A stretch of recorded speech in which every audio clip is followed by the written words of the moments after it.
Actually क्या होता है दोस्तों कि कोई भी काम होता है ना उसको करने का एक सही टाइम होता है। अगर वो टाइम पे हम वो काम कर लेते हैं ना गाइस तो बहुत ही फ़ायदेमंद रहता है और बहुत ही इजीली आसानी से हम वो काम कर पाते हैं। तो जैसे मार्केट में नए चावल आते हैं तो कैसे हम पूरे साल भर के लिए भरते हैं। अगर पीनट्स नहीं आती है मार्केट में तो ऑयल को भी पूरे साल के लिए हम घर में भर लेते हैं गाइस। तो इसी तरह से जो विंटर सीज़न है ना एक ऐसी सीज़न है कि पूरे साल भर के लिए हमारे बॉडी में हमारे शरीर में जो एनर्जी चाहिए, जो हमको विटामिन्स मिनरल चाहिए ना गाइस, उसको जमा करने की ये सीज़न मानी जाती है।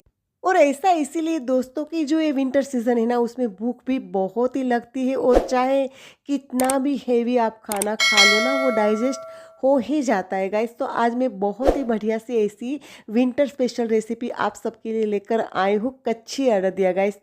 हाँ, तो hi all, this is Shilpa Deepak Raichura from cooking with Shilpa Raichura. तो you all are welcome and welcome back to my channel guys. तो बहुत ही प्यारी सी बहुत ही हेल्दी सी ऐसी विंटर स्पेशल रेसिपी कच्ची अड़दिया।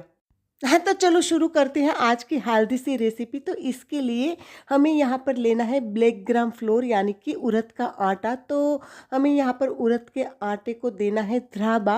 तो ध्राबा देने के लिए हम यहाँ पर ऐड करेंगे 3 से 4 टेबलस्पून जितना वाम मिल्क और इसके साथ ही यहाँ पर 3 से 4 टेबलस्पून जितना ऐड करेंगे मेल्ट किया हुआ देसी घी गाइस। तो यहाँ पर देसी घी और वाम मिल्क ऐड करने के बाद आटे में उसको हाथों से इसी तरह से रब करते हुए अच्छी तरह से मिक्स कर देंगे, मिला देंगे गाइस। तो इसको बोलते हैं ध्राबा देना गाइस। तो अगर आप फाइन फ्लोर यूज़ करते हैं ना तो उसमें ध्राबा देना कंपलसरी हो जाता है, क्योंकि क्या होता है कि यहाँ पर हमें दरदरापन चाहिए अपने इस आटे में गाइस। तो उसमें दरदरापन लाने के लिए हमें उसे ध्राबा देना पड़ता है गाइस। तो इसी तरह से हाथों से रब करते हुए घी और दूध को अच्छी तरह से मिक्स कर देंगे और एक तरफ सारे आटे को इकट्ठा कर लेंगे और प्रेस करके दबा कर रख देंगे और उसको रेस्ट के लिए रखेंगे करीबन 10 से 15 मिनट गाइस। तो आगे बढ़ते हैं अपनी रेसिपी की ओर। तो यहाँ पर हमने गैस की फ्लेम भी ऑन कर दी है, उसके ऊपर हमने पैन भी लगा दिया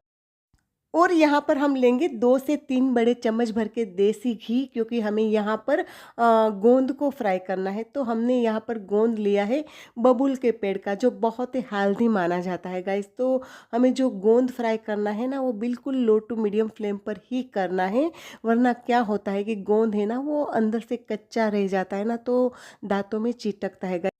तो दोस्तों हमें बस इसी बात का ख्याल रखने का है कि हमें यहाँ पर अपने गोंद को लो टू मीडियम फ्लेम पर ही फ्राई करना है गाइस। तो ये जो गोंद है ना बहुत ही पावरफुल इंग्रेडिएंट्स में से एक माना जाता है गाइस। तो इसी तरह से सारे गोंद को हम यहाँ पर फ्राई कर लेते हैं गाइस। और हाँ दोस्तों, यहाँ पर नाप से देखा जाए तो हमने जो एडिबल गम यानी कि गोंद है ना वो 50 ग्राम्स लिया है। तो मैं सारा नाप अच्छी तरह से डिस्क्रिप्शन में डाल दूंगी, तो आप वहाँ से देख लेना अच्छी तरह से गाइस। तो आगे बढ़ते हैं अपनी रेसिपी की ओर। तो यहाँ पर वापस हमने गैस की फ्लेम ऑन कर दी है, उसके ऊपर पैन भी लगा दी गाइस। तो यहाँ पर हम 2 टेबलस्पून जितना ऐड करेंगे देसी घी। हाँ, क्योंकि अब यहाँ पर बारी आती है मावा को रोस्ट करने की यानी कि खोया को रोस्ट करने की गाइस। तो यहाँ पर हमें लो टू मीडियम फ्लेम पे कंटिन्यूसली उसको 3 से 4 मिनट तक रोस्ट करना है अपने मावा को यानी कि खोया को गाइस। तो यहाँ पर अपने मावे की क्वालिटी कैसी है उसी हिसाब से यहाँ पर घी जाएगा। तो अगर मावा की क्वालिटी अच्छी होती है ना गाइस तो अपने आप मावा में से घी अलग हो जाता है, वरना क्या होता है कि मावा है ना वो घी को सोख लेता है गाइस। तो उसी हिसाब से आपको ज़्यादा घी ऐड करना पड़ता है। तो यहाँ पर अपना मावा भी अच्छे से सीख गया है गाइस, तो उसको ट्रांसफ़र कर लेते हैं एक बाउल में और आगे बढ़ते हैं अपनी रेसिपी को गाइस। तो आप देख सकते हो कि बिल्कुल लाइट ब्राउन जैसे अपने मावा का कलर हो गया है गाइस। तो चलो हम देख लेते हैं हमने जो ध्राबा दिया है ना वो आटे को गाइस। हाँ, तो दोस्तों एक्चुअली यहाँ पर ध्राबा हम इसीलिए देते हैं कि जो ये फ्लोर रहता है ना ब्लैक ग्राम फ्लोर, उसमें बहुत ही हेल्दी मेडिसिन प्रॉपर्टीज़ रहती है। तो अगर फाइन फ्लोर रहेगा ना तो हम जब उसको सीखेंगे ना तो उसकी हेल्दी मेडिसिन प्रॉपर्टीज़ थोड़ी कम हो जाती है। तो यहाँ पर हमें इस फ्लोर को इसी तरह से ध्राबा देकर उसको दानेदार बनाते हैं। तो क्या होता है कि उसकी जो हेल्दी मेडिसिन प्रॉपर्टी होती है ना वो मेंटेन रहती है। और हाँ दोस्तों, हमने यहाँ पर जो धावा दिया हुआ फ्लावर है ना, उनको छानना बहुत ही ज़रूरी है, तभी ही अपना ये आटा है ना वो दानेदार बनेगा गाइस। तो यहाँ पर हमने सारा फ्लोर को छान लिया है। तो आगे बढ़ते हैं अपनी रेसिपी की ओर। तो यहाँ पर हमने 250 ग्राम जितना ब्लैक ग्राम फ्लोर लिया है, तो उसके सामने हम यहाँ पर लेंगे 200 ग्राम जितना देसी घी। तो देसी घी मेल्ट होने के बाद हम यहाँ पर ऐड करेंगे अपना धावा दिया हुआ आटा गाइस। हाँ, तो यहाँ पर हम जो भी काम करेंगे ना, लो टू मीडियम फ्लेम पर ही करेंगे। और जब भी हम अड़दिया बनाते हैं ना गाइस, तो यहाँ पर ही हमें अच्छे से पेशेंस रखना होता है, क्योंकि जिस तरह से अपना आटा सीखेगा ना, उसी तरह से हमें अपने अड़दिया का अच्छा रिजल्ट मिलेगा गाइस। तो यहाँ पर कंटिन्यूसली हमें बस उसको चलाते रहना है लो टू मीडियम फ्लेम पे। तो हमें ये आटा सीखने में करीबन 7 से 8 मिनट जा सकता है। तो जिस हिसाब से आप क्वांटिटी सेट कर रहे हो ना आटे की, उसी हिसाब से आपका टाइम यहाँ पर जाएगा।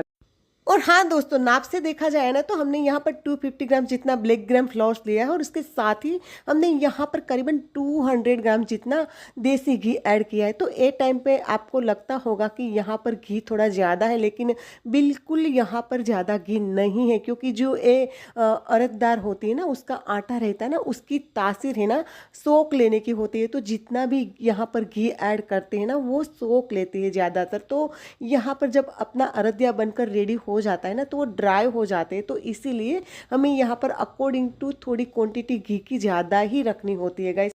हाँ, तो यहाँ पर ये स्पेशल टिप्स वो बिगिनर्स की, यहाँ पर हमें बिल्कुल लो टू मीडियम फ्लेम पर ही काम करना है। और अगर आप 250 ग्राम्स जितनी आटा की क्वांटिटी लेते हो, तो आपको मिनिमम यहाँ पर 7 to 8 मिनट्स जा सकता है। और इसके साथ ही अकॉर्डिंग टू थोड़ी घी की क्वांटिटी हमें ज़्यादा लेने की होती है।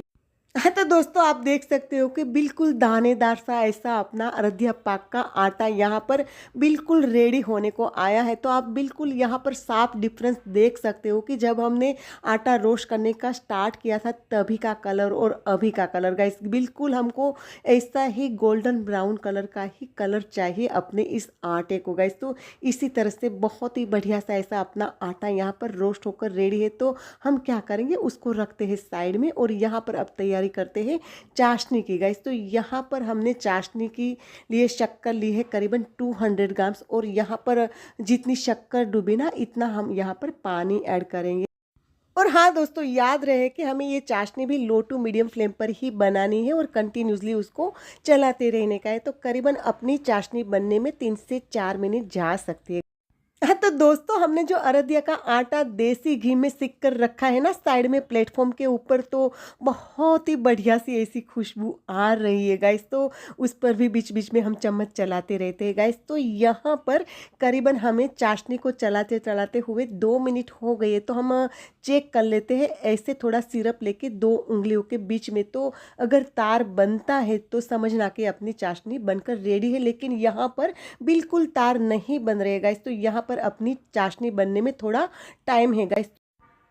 तो हम अपनी चाशनी को और थोड़ा चलाएंगे। तो यहाँ पर चाशनी को चलाते चलाते करीबन 3 मिनट जैसा हो गया है। तो वापस हम थोड़ा शुगर सिरप अपनी दोनों उंगलियों के बीच लेकर चेक कर लेते हैं एक बार। तो गाइज यहाँ पर साफ दिखाई पड़ता है कि यहाँ पर जब हम उंगलियों के बीच में सिरप लेते हैं और ऐसे दोनों उंगलियों अलग करते हैं ना, तो एक तार जैसा बनता है। हाँ, तो हमें बस इसी तरह की चाशनी चाहिए अपने अरदिया के लिए, एक तार की चाशनी गाइस। तो यहाँ पर साफ दिखाई पड़ता है कि एक तार अपना बन रहा है गाइस। तो यहाँ पर बस अभी रेडी है अपनी चाशनी। तो हम क्या करेंगे, हमने जो साइड में रखा है ना अपना अरदिया का आटा सीख कर, तो उसमें सारी चाशनी हम यहाँ पर पोर कर देते हैं गाइस। तो जो अरदिया हम बनाते हैं ना, तो ये जो आटा को सीखना और अपनी ये चाशनी बनाना, दोनों बहुत ही इंपॉर्टेंट स्टेप है। और अपने अड़दिए कितने अच्छे बनेंगे ना, वो ये सारी बातों पे डिपेंड करता है गाइस। तो एक छोटी सी कोशिश की है मैंने अपनी ओर से अच्छे से समझाने की। तो आशा करती हूँ कि आपको समझ में आ रहा होगा गाइस। तो यहाँ पर अब बारी आती है ड्राई फ्रूट्स ऐड करने की। तो यहाँ पर ऐड करते हैं चॉप किया हुआ आलमंड, चॉप किया हुआ काजू, और इसके साथ ही ग्रेट किया हुआ ड्राई कोकोनट्स गाइस। तो बहुत ही हेल्दी मेडिसिन प्रॉपर्टी से भरपूर होती है ये सारी चीज़ें, और आयुर्वेदिक के हिसाब से भी बहुत ही फ़ायदेमंद होती है अपनी हेल्थ के लिए गाइस। तो सबको अच्छे से मिक्स कर लेते हैं, मिला लेते हैं और अब यहाँ पर ऐड कर देते हैं हमने जो भून कर सीख कर रखा है ना मावा यानी कि खोया, तो उसको भी ऐड कर देते हैं स्टेज पे और वापस एक बार चम्मच चला लेते हैं। और इसके बाद हम यहाँ पर ऐड करेंगे हमने जो डीप फ्राई किया हुआ देसी घी में गोंद है ना, उसको भी ऐड कर लेते हैं गाइस। तो यहाँ पर हमें अपने सीखे हुए अड़दिया के आटे में चाशनी और ड्राई फ्रूट्स ऐड करके सबसे पहले तो अच्छी तरह से मिक्स कर लेना है, मिला देने का है और बाद में हमें यहाँ पर गोंद को ऐड करना है। और गोंद को ऐड करने के बाद हमें बहुत ही हल्के हाथों से सबको मिक्स करना है ताकि क्या हो के अपना गोंद है ना वो साबुत रहे और अपना गोंद है ना वो टूटे नहीं। तो बस हमें बस वही बात का ख्याल रखने का है कि गोंद को ऐड करने के बाद हमें हल्के हाथों से सबको मिक्स करना है। तो अब यहाँ पर बारी आती है मसाले की, अरदिया के मसाले की गाइस। तो यहाँ पर अरदिया के मसाले में बहुत सारे इंग्रेडिएंट्स हमने ऐड किए हैं, जैसे मूसली है, वाइट मूसली, पिपरी मूड, जावंत्री, ब्लैक मरी। तो बहुत सारे इंग्रेडिएंट्स हमने यहाँ पर ऐड किए। तो सारी इंग्रेडिएंट्स की लिस्ट में डिस्क्रिप्शन में डाल दूंगी, तो आप वो भी अच्छे से देख लेना गाइस। तो जो ये अरदिया का मसाला है ना, उसको सबसे लास्ट में हमें ऐड करना होता है और वो इसीलिए कि अगर बहुत ही गर्म होता है ना अपना ये अरदिया का मिक्सचर और उसमें हम ऐड करते हैं ना मसाला, तो उसकी हेल्दी मेडिसिन प्रॉपर्टी थोड़ी कम हो जाती है और दूसरी बात कि हमारे अरदिया का कलर भी थोड़ा डल हो जाता है। तो हमें बस मसाले को लास्ट में ही ऐड करना होता है यहाँ पर। तो बिल्कुल रेडी है अपना मिक्सचर। तो अभी हम उसको शेप भी दे देते हैं गाइस। तो यहाँ पर मेरे पास मोल्ड है, तो मैं मोल्ड से शेप दे रही हूँ। इसी तरह से अगर आपके पास मोल्ड नहीं है तो आप मन चाहे कोई भी शेप यहाँ पर दे सकते हो गाइस। तो बहुत ही बढ़िया सी ऐसी टेस्टी सी ऐसी हेल्दी सी ऐसी विंटर स्पेशल रेसिपी कच्ची अड़दिया यहाँ पर बिल्कुल रेडी है सर्व होने के लिए गाइस। तो कहीं मत जाएगा क्योंकि eating and plating is the most beautiful part of this recipe. और हाँ दोस्तों, यहाँ पर एक और बात की, अगर आप कैलोरी कॉन्शियस है और इतना घी बोलते हैं ना कि नहीं खाना चाहिए, तो बिल्कुल चिंता मत करो। विंटर है तो इतना घी चल ही जाता है और खाना ही चाहिए, क्योंकि जो विंटर सीज़न है ना वो पूरे साल के लिए इम्यूनिटी बूस्टर का काम करता है। हम जो भी खाते हैं वो बहुत ही जल्दी से डाइजेस्ट हो जाता है और पूरे साल हम एनर्जेटिक रहते हैं। हाँ, तो बिल्कुल आपको ऐसी चीज़ें खानी ही चाहिए विंटर सीजन में गाइस। तो हाईली रिकमेंड है, आज की रेसिपी ज़रूर ट्राई करना गाइस। तो आशा करती हूँ कि आपको आज की रेसिपी ज़रूर पसंद आई होगी। तो अगर आप मेरे वीडियोस मेरी रेसिपीज देख रहे हो और पसंद कर रहे हो और अभी तक आपने मेरी channel cooking with Shilpa Raichura को सब्सक्राइब नहीं किया, तो like share and subscribe my channel and hit the bell icon. तो क्या होगा कि मेरी आने वाली हर नए वीडियो की नोटिफिकेशन आपको मिलती रहेगी टाइम टू टाइम, और वो भी बिल्कुल फ्री में। And share with your friends and family also guys. तो मैं शिल्पा दीपक रायचूरा फिर मिलती हूँ ऐसी प्यारी प्यारी रेसिपी के साथ। तब तक के लिए keep smiling. Jai Hind, Vande Mataram, tata and thanks for watching. अपनी सेहत का ध्यान रखना। Bye bye.